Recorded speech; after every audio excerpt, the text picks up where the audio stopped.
My 10 minutes today, I'll be talking about why is mortality higher in rural America. And as Dr. Probst alluded to, there's a lot of history of funding by the Federal Office of Rural Health Policy, although they did not specifically fund this work.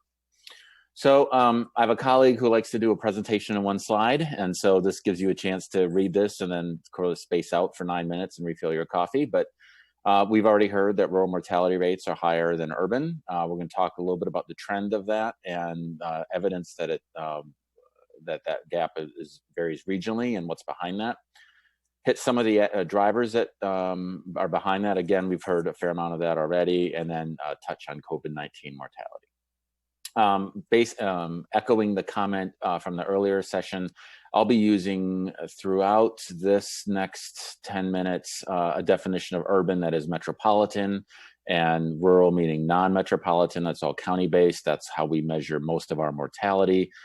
For the shorthand, at least in North Carolina, it works pretty well that if you are close to a target, you're a metropolitan area. If you're not, then you're probably not. That includes places that we would generally think of as bedroom or commuting counties as well. So here's another depressing trend. Green represents the non-metro counties' age-adjusted mortality, and the navy is the metropolitan. And we can see that in 1999, they were about 7% gap there. And here we are in 2016 at 19%. So the gap has almost tripled, and it really has if you don't have to round the decimals to the nearest guys there.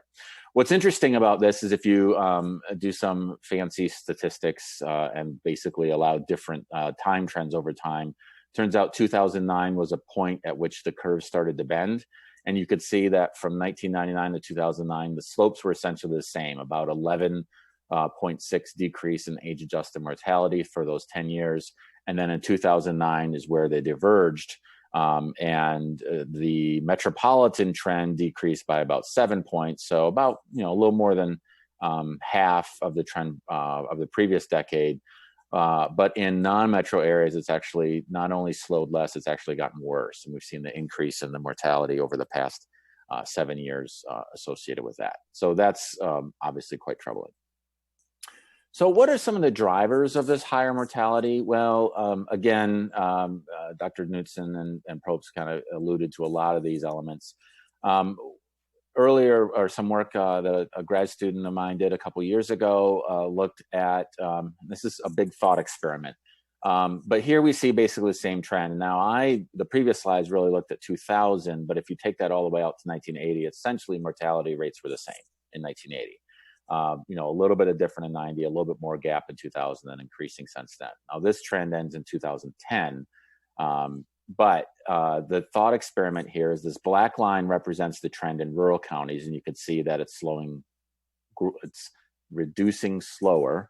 Urban is this gray line, is the urban counties. Now, what happens if you take all the rural counties and give them urban demographics? So, Alana referred to and talked about sort of racial and age profiles. So switch that all up so to make rural counties look like urban in terms of the population that's there, but leave them with a lot of the same infrastructure. And it turns out that basically would wipe out a lot of this mortality gap essentially in 2010. So one conclusion from this is that demographics are a really important predictor. And now these are age-adjusted mortality, so it's not just the fact that it's older, but it's everything else that's associated with the demographics from that side. Another difference is behavior. So here are 3 modifiable risk factors that you can look at, and these are health behaviors: smoking, excessive alcohol use, and obesity. 2 of those, smoking and obesity, are higher rates in rural, non-metro areas, whereas alcohol use is higher in urban. Now, if you take those 2 and sort of project out what that would mean if we were to take all the 3,143 counties and reduce their use of smoking, excessive alcohol use, and obesity to a lower rate, then this represents the change in deaths, the sort of lost deaths, if everyone started making healthier decisions, basically, is the way to think about this. And you can see that for the most part, there's not a huge difference between rural and urban in terms of how that works. COPD obviously being largely driven by smoking, for example. And this is just those three factors. This isn't anything to do with your occupational elements. But there are some gaps here. So look at the cerebrovascular or mortality due to stroke and how much higher, how much more deaths you would prevent in rural areas than in urban. 31% of deaths would be avoided versus 24%. Look at the all-cause adjusted. And so that's a pretty sizable gap there, that 6 percentage point difference in terms of the deaths that could be prevented if all these counties were to have healthier choices. We've talked a lot about provider supply earlier, certainly fewer healthcare professionals per capita, mental health being excessive or especially notable in terms of a gap, a rural-urban gap. And then hospital closures, which has received a lot of attention. You can see here's a map of where the dots are. The dots represent closures. They're concentrated in the South largely. And when you're doing rural health, the South comes up a lot. The census divides. This looks sort of like a massive earthquake has hit and divided up the country into different pieces. But this is how the census divides the states into regions and divisions. We're going to focus more on the regions, and actually both. But this, take a moment here and orient yourself around what these mean. And let's look at previous work has really found that a lot of these increasing gap in the mortality is due to certain conditions. And so heart disease, unintentional injury, suicide, cirrhosis, COPD, lung cancer, and stroke being large drivers of this gap. So let's look into these causes of deaths and see if we can find the trends regionally. So looking at within a division, so these are the 9 smaller pieces, what kinds of conditions are higher in rural areas than in urban?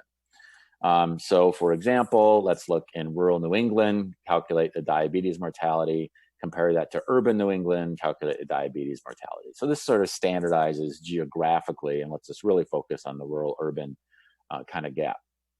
So looking at the 9 different divisions, ranking the causes of death by their relative higher frequency in rural areas is probably not a lot of surprise here. Motor vehicle accidents being usually, the top 2, the only exception being the Pacific. Other non-transport accidents, which we hate defining things by what they're not. And they got 2 other residuals there, but choking or asphyxiation is being a large component of this group. Suicide by firearm being disproportionately higher in rural New England, Middle Atlantic, and Pacific. And then heart attack being largely higher in basically every place but the Pacific and New England. So if you look at these 4 and try and generalize a little bit, what are we seeing here? Well, mental health with suicide by firearm, and then things that it would be important to get you to a trauma care quickly. Sort of the classic golden hour stuff, motor vehicle accidents, other non-transport accidents, and AMI being that largely component. So the previous, a couple slides ago, we talked about gaps in mental health professionals and hospital closures. That leads directly into the causes of death as shown here.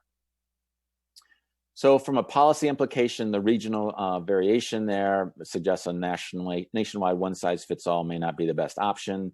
We need to think about the relative component of regionality and understand really what's behind the variation. So trauma systems, or maybe it's just my friends in the Department of Transportation who should get more involved in the motor vehicle accident component. Finally, with a quick reference to COVID-19, here's data pulled yesterday from the New York Times data set that looks at rural-urban disparities. These graphs look pretty similar. The metro counties in the north. So here I've added a micropolitan and separated that from neither. So if the metropolitan blue are targets, again in North Carolina, the yellow micropolitan, these are counties with a community of 10 to 49,000 people. Applebee's tends to work as a nice approximation for that group. And so we see much higher rates in metropolitan areas in the north, a gradient in the Midwest and the West, with urbanized areas having higher COVID-19 impact than more rural. South is the exception. In the South, basically the rates are comparable whether we're looking at cases or deaths across all three levels of virality. What is interesting to me in the Midwest is you see a sharper gradient in deaths. And there's lots of reasons that could be behind that, but probably the truth might be somewhere in between these in terms of what it looks like. But for the most part, at least currently, COVID-19 having a larger impact in urban areas in the North, Midwest, and West, whereas the South is relatively similar. This is not inconsistent with expectations that many have had, where we would see it first in the urbanized area and then would filter out to the rural over time, and that's exactly what we're seeing, at least in the South. A lot of other people share the blame for anything I said that was foolish. Here's a bunch of resources that you can look at to find out more. And you'll see this slide or something like this a lot today with a reference to the Rural Health Research Gateway, which contains all of the research by the Rural Health Research Centers. So thanks.